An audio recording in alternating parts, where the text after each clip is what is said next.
I'm back here at Cope's campus with an amazing guest this time.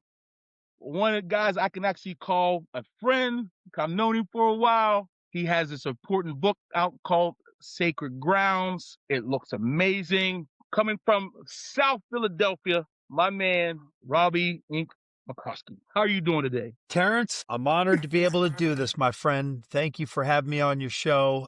It's pretty cool, man, to see friends of mine and people that, you meet in life and you share a common bond with. And for us, it's the game of baseball. And it's real cool to see you doing your own show. And I'm happy to be a part of it. So thanks for having me. Hey, I appreciate that, Robby. I really do. Like I said, you come to know you as the TV on-field reporter as the Yep.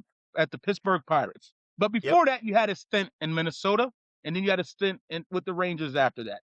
I did. Yep. Tell me a little bit about how you got into becoming a TV reporter, because if I am correct, you was an education major, right? In college? That's correct. I was. Not a lot of people realize that. Yeah, I have a teaching degree from Temple University in Philadelphia. And it's kind of a crazy story. I had great mentors. I used to be a ball boy for the Eagles when I was a kid growing up, and that's kind of where it all started. I met a guy named Brian Baldinger who does great work, covering the NFL and the game of football, covers college football too. He was a player for the Eagles at the time. He was an offensive lineman. And we just developed a great relationship. And he was the guy who went into media, went into broadcasting when his career was over. And I had told him that I wanted to pursue that business. So he brought me on board, working with him. And way back in the day, Kurt Menefee, who is now the longtime host over 2 decades now for the NFL and Fox pregame show. Kurt and Baldy were broadcast partners for games at the NFL and Fox. And those two guys took me under their wings and kind of opened the doors for me and kind of showed me what the business was. So I owe any bit of success I have ever achieved in my broadcast career to those two guys, because they're two of the guys that were there in the beginning for me that helped me along the way, first and foremost. And then, there are some hard skills I think that, people learn to acquire over time. And for me, those skills happen to be developing relationships with people and earning trust and telling, I guess, people's stories and humanizing them a little bit. And that's something I've always taken a lot of pride in doing. So I pursued it that way. I did minor league hockey games along the way, 2 years in Prescott Valley, Arizona, Northwest Arizona. Did that, and then got a part-time gig in Arizona at Fox Sports Arizona, and that is where it all started. And then the full-time job opened in Minnesota. I was with the Twins as their TV reporter from 2009 to 2012. Did Minnesota Timberwolves games as well. So it was, it's kind of been a wild ride, and it ended after 16 years. I had spent, those 11 years with the Pirates, got let go. And then when I came back after the Pirates, I went to the Texas Rangers for 1 year as a backup and decided it was time for something else in my life. So I wrote the book Sacred Grounds, which encapsulated, a lot of the stories that I did for 16 years, but also the photos that I took of all 30 major league ballparks. So it's been a wild ride. I'm really proud to see how it all unfolded. I looked at the website. I looked at the pictures. Beautiful, beautiful pictures. Thank you. By the way, tell them where can they see your pictures in your book? So it's right now it's just for sale on my site, RobbyIncmikoski.com. That's the only place we're selling it. Some of the big box outlets, the most obvious one is Amazon. For where we were in our stage of producing the book, they were just taking a little bit too high a percentage, given that I was funding the entire operation myself. So I had to kind of control, I had to all the revenue that was coming in because it was my money that was put out. So so RobbyInc.com is where people can buy the book. Perfect. And I'm going to put it at the bottom of my podcast as well, so they can get the link and get the link as well. Now, I appreciate that. Before I get into the book even more, you pointed out about the Sun Dogs. Is that what it is? The Sun Dogs? Yeah, the Arizona Sun Dogs. That's correct. Yep. Because on the website it says "Long live the Sun Dogs," and what is that about? So they folded as a franchise, and I was their first ever radio announcer, which is kind of cool. A minor league hockey team, which was basically the AA level of hockey, the CHL. And we began play in 2006, fall of 06. And we're in existence until I want to say 2013, maybe 2014. I can't remember. I was only with them their first 2 years of existence, but you're sitting on buses for long, long, long periods of time. You're broadcasting games in front of small audiences and sometimes crowds that are not much larger than the audiences listening to you on the radio. So that is where I really learned to cut my teeth and where I really learned to get good at broadcasting, at preparing, just at the craft as a whole, where I worked the hardest at it. I was poor. I made no money. I was making $15,000 a year at 30 years old. I mean, I don't know what person would want to be a part of someone making that little money at that age. But I knew at some point in time, Terrence, that it was going to be there was going to be a payoff somewhere down the road. So I really enjoyed it, and I really look back to a lot of the lessons I learned in Prescott Valley and use those moving forward. And that's kind of what helped get my career off the ground, were those 2 years I spent with the Arizona Sundogs. So when I say long live the Sundogs, I'll remember that franchise forever, and so will a lot of us who were a part of it. And that's perfect. You didn't forget where you came from. So you went to Minnesota I in did. 2009. Am I correct? That is correct. Yep. You was there for about 4 seasons, and you being in Minnesota, what are a couple of key things that you learned about yourself in the TV reporting business on field at there with the Twins? Well, the first thing was that the first thing I learned is that I can make a career doing this. And that is something I never thought was possible, to be quite honest with you. I knew I had a lot to learn when I got there. I really had a lot to learn, and I had to mature a lot too. And I feel like I took a lot of lessons in my 4 years working with the Twins, the Timberwolves, the Minnesota Wild, and the University of Minnesota hockey team. I really feel like I learned a lot in my time there, and it gave me confidence that I can do it. I learned how to create relationships. I learned how to cultivate relationships. I learned how to tell stories. I learned just a lot of different things in my time there. But excuse me, the most important thing I learned, Terrence, was the fact that I can do it at that level, doing Major League Baseball games. And I really enjoyed the hell out of it. And, the job opened up in Pittsburgh and I pursued it and got it. And we know how that turned out, spending 11 years with the Pirates. But that was, I don't want to call it a training ground, because I feel like my training ground was when I was doing minor league games with the Arizona Sundogs. But there's a level of intimidation, I guess, for lack of a better term, that you face when you're doing major league games for the first time. So I really got comfortable in my own skin doing stuff at the highest level of the sport. So if you're asking me what did I take away, it was, first of all, that I could do it, number one, and number two, getting comfortable doing it, because I think those are two completely different things. Um, certainly they're related and tied into to each other, but they're two different things that I had to overcome mentally in order to thrive in that position and in that state. So getting back to the book, I have seen that you have interviews from different types of people, from the mayor himself, Sean Casey. Oh yeah. Call him the mayor around here. The mayor himself, to Gonzo, to Gabby Sanchez, to different types of people since you were there for 16 years. Oh yeah. So tell me, when you're interviewing these athletes and these people who are in baseball, what are some of the things that you're looking for when it comes to you're asking questions to them? Well, I think the first thing I think people, what I would love for people to realize is these people are normal human beings, but they're just great at playing baseball, right? Or they're great at broadcasting baseball, or they're great at coaching baseball. That's the first thing. And I feel like at times there's a disconnect. People see somebody that's a great athlete, they make millions of dollars playing a game, but really these are normal human beings just like you and I are, with similar responsibilities that you and I have on a daily basis. They're parents, some are parents, some are husbands, some are single. It's a combination of everything, right? And but I wanted to humanize these guys, and I wanted to show personality, because people root for who they like. And my job for 16 years was to make people like them. So when I was talking to them, I wanted to get more out of them. I wanted them to show a little personality. I wanted to get the story that lied behind the story. So you mentioned Gonzo. You're talking about Luis Gonzalez, who hit the had the walk-off hit against Mariano Rivera in 2001 for the Arizona Diamondbacks against New York Yankees. Mariano Rivera, obviously the greatest closer in the history of baseball. Trevor Hoffman, some great, great, great closers, and that takes nothing away from Trevor or Dennis Eckersley or Goose Gossage or any of these other Hall of Fame pitchers. But the All the Sandman is the Sandman. The Sandman is the Sandman. He's the greatest, in my opinion, to ever do it.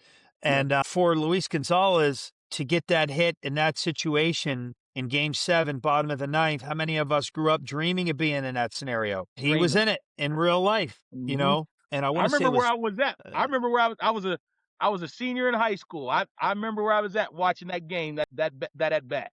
I remember. Yep.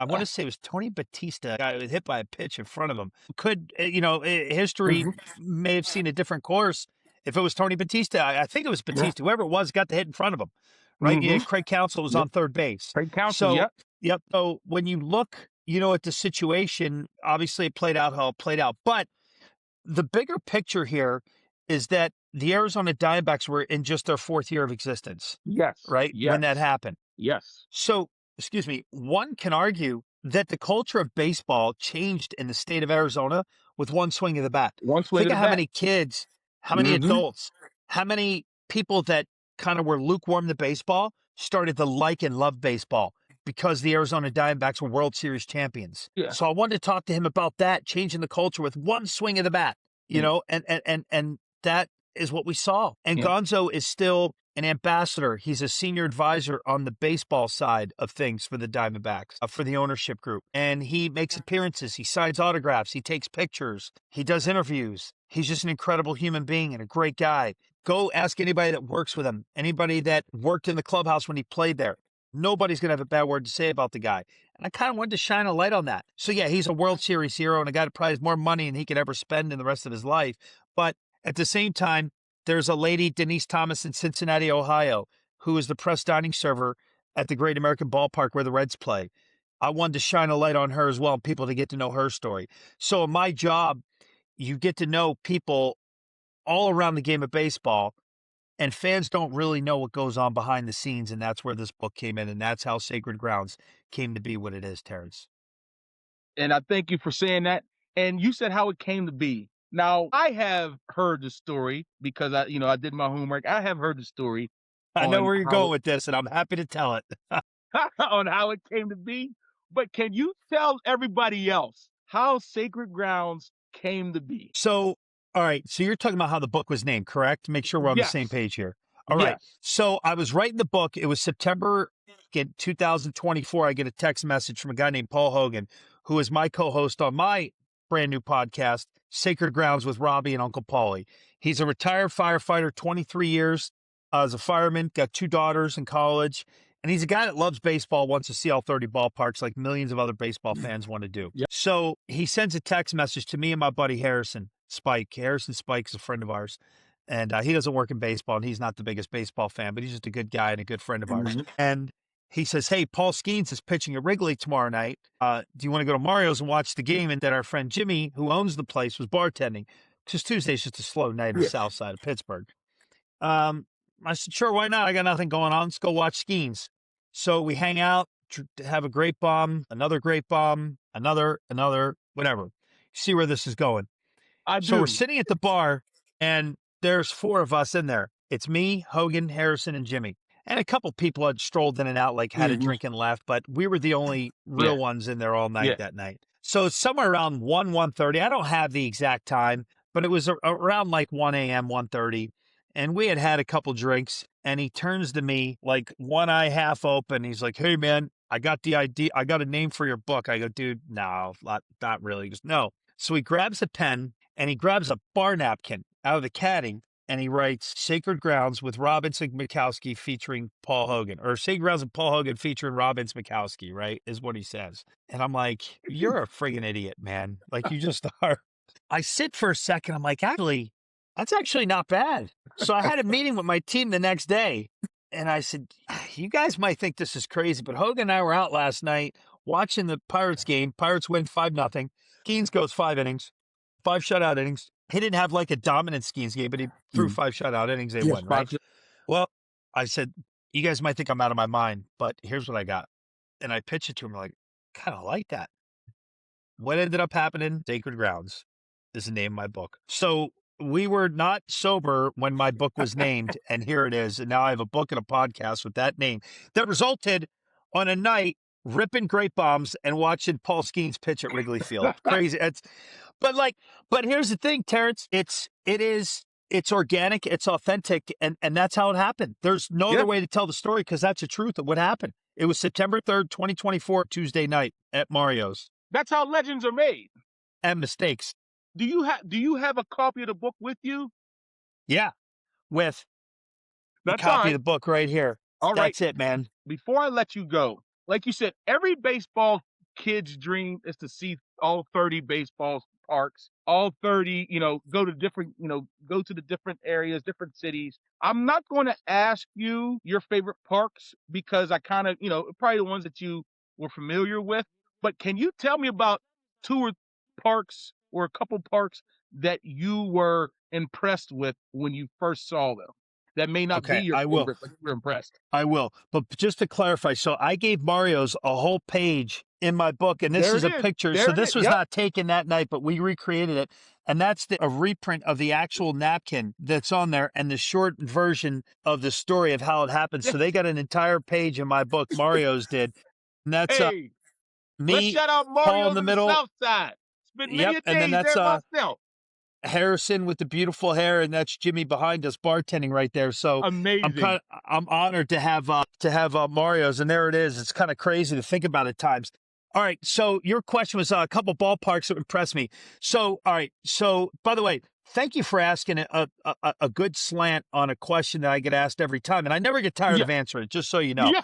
I love when people ask you because they care. So please. Exactly. I appreciate and I value every time I'm asked that question, but I can appreciate having a little bit of a different approach to that question. So number one is Kansas City. Yeah. Impressed when I walk in. Why? The fountains. The Yeah. fountains are amazing. Kauffman Stadium has been open forever. It's the late 60s, right? Mm-hmm. So there's nothing modern about the ballpark. There's just not. But they had just renovated in '09 and just gotten their Crown Vision scoreboard done, which is just an absolute monstrosity in straightaway center field at the K. And then you have these fountains that are gorgeous. There's just something about these fountains that I love. I love it. I love the fountains at Kauffman Stadium. So that's the first thing. I think the other one that kind of blew me away when I got there for the first time was St. Louis, because you see the arch in the background. And it's a great baseball stadium, and it's beautiful. Another one that blew me away, which is my favorite. And I don't count PNC Park and I don't count Target Field because those are my two home ballparks that I worked in. I made my living working at that ballpark. So I just, they have their own category because they're both really special. So, but PNC Park is the most beautiful ballpark in baseball, and I don't think that's up for debate. In my personal opinion, people could disagree with me; they would be wrong. But I think PNC Park's the best park in baseball. But Baltimore, because it stood the test of time, 35 years into it, you got the warehouse, you got the brass plaques marking where every baseball lands out there on Utah Street. Ken Griffey Jr. hit the warehouse. Every homer that lands out there gets marked with a ball, and it's just the ushers wear old school uniforms with the old school orange Oriole color in it, and it's just a beautiful, beautiful place, and it's just stood the test of time. You get the warehouse, you got Utah Street, you got great food, crab cakes, Boog's Barbecue. It's just an amazing, amazing place. And then right next to it's the Inner Harbor now. You can't forget about the company complex. Dude, I love it. I love Baltimore. I spent 2 years working there doing side. I love that city. So if you had to ask me a couple, Kansas City, I'm going to say St. Louis, and I'm going to say Baltimore. But other places are impressive for different reasons. Like the pool in Arizona is cool, but the pool is the pool. Like it's just a pool. So it's not like a real scenic ballpark by any stretch. And it's hotter than hell every time you do a game out there when the roof is open. But like you walk into Dodger Stadium, the mountains are gorgeous, when you go atop Dodger Stadium. Anaheim's got the rock pile, which is really cool. And, you make your way down south, Atlanta, Turner Field was, kind of it was all right. It was but, okay. But Truist Park is really nice. I mean, there are just so many different things that are nice around baseball stadiums, like even the Trop, which not a lot of people loved. Not a lot of people love, but it's a unique place. You got a tank full of rays, like actual stingrays. In the outfield. So there's just so much character with each ballpark, and it's just so cool to be a part of this and to see it and to photograph all these ballparks. But yeah, those are the ones that stand out off the top of my head. Well, I appreciate it, Robbie. I appreciate you telling us about that. Lastly, before I let you go, you were talking about a story where you interviewed the third baseman that was playing with Cal Ripken when he was at 21-31. Yes, it was. Yeah. Jeff Houston. Yep. So how was his interpretation on that whole night of him, of Cal breaking that record? And I do believe it was on a Wednesday night because I believe I was at bowling. I was young and I was at bowling with my dad. My dad took me out bowling that night. But I Isn't remember that we was watching it on amazing? TV. Isn't that amazing how you remember certain things? Yes. Like where, that was an I remember where I was moment. So I did a story with him. We affectionately refer to him as Huey, Jeff Oh, Houston. And here's a picture that he was kind enough to share that his autograph. If you look close enough, it says, mm-hmm. Huey, get out of the way, will you? And Yeah. that's Jeff Houston's personal picture of his Awesome. night, and we talked to him about it. And what's crazy is, so like when I approached this book, was everybody has heard from Cal regarding that night. Mm-hmm. He's done thousands of interviews. You can go look up on Yeah. any site and get his thoughts on breaking that record. But for when I was approaching this, I wanted to hear it from the eyes of others. So he talks about, President Bill Clinton was at the game that night and how Mm-hmm. security had to go through the clubhouse, you know, and you hear people talk about that in Washington, D.C. too, because presidents have been there multiple times at Mm-hmm. Nationals Park. And if you go in the visitors clubhouse, there's plenty of pictures with President Obama, President Bush, President Clinton. I mean, and we're not talking about picking a side politically. We're just saying No, the we're just president talking of the about we're United just talking States, about talking the about leader of the free baseball. world. They Yes. attend the game, right? They Yes. attend these games, whether people Correct. like or dislike them. That's not what we're Dislike. talking Hey, about. It's yep. the fact The that leader of the free world. Yep. I the agree. leader of the free world goes to baseball games, right? Yes. And think about it. You have people who can throw a baseball at high speeds, 100 miles Yes. an hour. People can throw a baseball. Yes. And hit a That is target. that is a projectile. Yes. Somebody can get injured if Yeah. so you can even argue that baseballs had to be removed from the clubhouse, Yeah. because Yeah. what if someone decided they wanted to use it as a weapon, which is possible, right? Mm-hmm. So they had to do a security sweep. I think there's a story about Randy Myers, a relief pitcher, had a knife in his locker it was like a knife that he had used, I think, for hunting, it was Yeah. innocent enough, but he was not allowed to have it in his locker that night because the president was there. So he tells that story, and there's a photo I'm going to have on my website. I don't know if it's up there yet, of him shaking hands with President Clinton in the Yeah. clubhouse before the game, which is kind of cool. And and the interesting part behind it was Jeff Manto and Jeff Hewson were platooning. One Okay. guy Yeah. primarily faced righties, the other guy primarily faced lefties. And the California Angels, who they were pitching against or playing against that night, were righty heavy in their line. I think they had the 5 starters, 4 of them were righties. And they were looking at the math because you knew at the beginning of the year when Cal was going to break the record. So you knew what night it was going to happen, September Mm-hmm. 6, 95. You knew that was going to happen. But what they didn't know was who was going to be pitching. That kind of Yes. dictated who was going to play third base. Yes. So Manto and Houston were sitting at one of the tables in the clubhouse, kind of mapping out who they were going to face. And Manto's like, damn, you're going to get to start. So he went into that story and how cool it is. Yeah. And what I come to discover, Terrence, is that Jeff Houston calls himself the Forrest Gump of baseball. Yeah. He played in, I believe, 2 or 3 Nolan Ryan no-hitters. Yeah. He played when he was with the Rangers. Okay. He played against Ricky Henderson, the game he broke the steals The record, still record. Oh, man. when He's Ricky, stole third yeah. base, holding it up, and it's like, Yeah. for now, I am the greatest of all time. Yeah. So Ricky be Ricky, man. Like, Yeah. not a lot of humility in that statement, but that's what made Ricky Ricky, right? That's Like, what made it's why Ricky. people love Ricky Henderson. Yes. R.I.P. Man, what a great guy, what a great player he was. But so that was cool. And then he talks about that night, and it's like that's something that can never be taken away from him. He's a footnote Nope. in the history of baseball. Yes. Nobody knew who Yeah. Jeff Houston was. He was a career, kind of utility guy, Yeah. was never a star. And he would say this, I'm not knocking Jeff, because Yeah. it's hard to make the big leagues to begin with, let alone carve Yeah. out the career that he did as a Exactly. Major League Baseball player, now as a broadcaster, because he does Mhm. Colorado Rocky games now. Perfect. That's a cool part of history, man, that people don't see. And there's so many Exactly. stories behind the story, and that's why we went and did that. So I appreciate you asking about that. And that's one of the stories that I'm really proud of in my book, Sacred Grounds. And I appreciate that. And Robby, I appreciate your time. I told you one last question, but I do have one pirate Let it rip, question for brother. you. Let it rip. I got one pirate. I'm going to say RIP to Bill Mazeroski. We just lost him not too long Oh, ago, yeah. you know. Yeah. But for this upcoming season, are we going to be above 500? I think they're making the playoffs. I think they're making the playoffs. Here's why. First of all, you get the greatest pitcher in the world. I saw him last night. He's looking good. Good. The bottom of that lineup had no chance against him. None. Not at all. 4 innings, seven strikeouts. Beautiful. 7 out of 12 outs were punch outs, right? Yes. You got Mitch Keller, you got Braxton Ashcraft, you got Bubba Chandler. Later in the year, you got Jared Jones coming back. Mm-hmm. When you have that as your starting 5, and then Urquidy's a veteran guy, could be your 5th starter, you always need depth when it comes to starting pitching. Like you just do. No team uses 5. I wouldn't say no team, because it's how I think the Rays did it a couple of years ago. I can't remember who, but very rarely does a team use one pitch. Their starting 5 on opening day ain't going to be their starting 5 at the end of game 162. Like, it just doesn't happen, right? You're going to need injuries, fatigue, scheduling, something happens.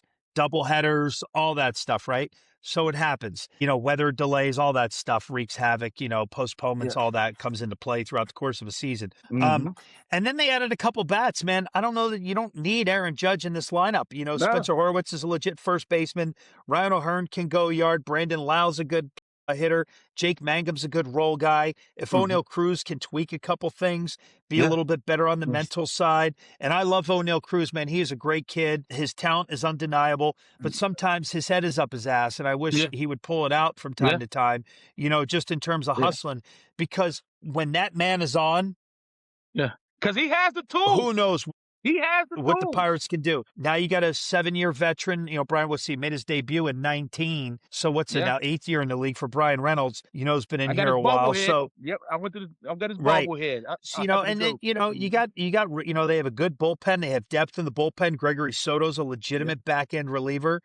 I just think, and then the X factor, I think, is Donnie Kelly. You look at Donnie, and what frustrated me watching him last April and May were the amount of mental mistakes that they committed. And I think that led to them losing a few games early. And that stuff kind of snowballs a little bit. I think, kind of obviously led to a managerial change with Donnie taking over at the end of May. So all that said, man, I just think they're going to be smart right off the bat. Not to say they weren't smart last year, but I just think some of the mental mistakes that they made, I think they're going to be eliminated, because now's the time when you work on that stuff right now in spring training. So you come out firing, you come out prepared to begin the season. Right. Yep, that's what you're So I think when you look at all these things, certain things are just not going to be acceptable under Donnie Kelly. I'm not saying they were acceptable previously. I'm not saying anything about Derek Shelton. I'm just saying, I just think they're going to play sharper baseball from day one. Good. And I think when you're starting with that guy, when you got number 30 on the mound at Citi Field on March 27th, you got to like your chances in 2026 if you're a Pirates fan. You're going to like your chances. And I thank you for your time, Robby. Again, they can get your book on your website at robbyinc.com. That's Robby, ROBBYINC.com. I will also have a hyperlink underneath in the podcast as well. I appreciate you and your time today. I thank you for stopping on the campus, and I look forward to seeing what you do in your future. I am happy to be on Cope's campus, man. This is cool to be a part of this, Terrence, and I appreciate you, my friend. Thank you very much. I appreciate you, and you have a great day. You're a good man. You're a good man. I'm happy to see you doing this. And you too.